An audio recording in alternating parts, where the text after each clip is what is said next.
असं 10-10 नंबरचं सरकार पंढरी फडके किंगमेकर म्हणतो भेटल जावा मी गुन्ह्यात मला अटक करा हो पुण्यात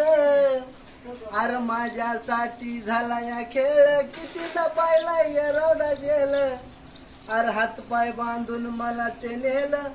पोलिसानं अटक केलं आता फरक आता राहिला ना काही नव्या आणि जुन्यात म्हणतो भेटल म्हणतो भेटल म्हणतो भेटल जावा मी गुन्ह्यात मला अटक करा हो पुण्यात गाडी आम्ही तलोजा जल्ला नाही आता राहिली मजा अशी 2-4 दिवसाची नको ती सजा लाईफ टाइम लागू दे सजा काम नाही साधा पब्लिक फिदा झाली या किरणच्या गाण्यात म्हणतो भेटल जावा मी गुन्ह्यात मला अटक करा हो पुण्यात।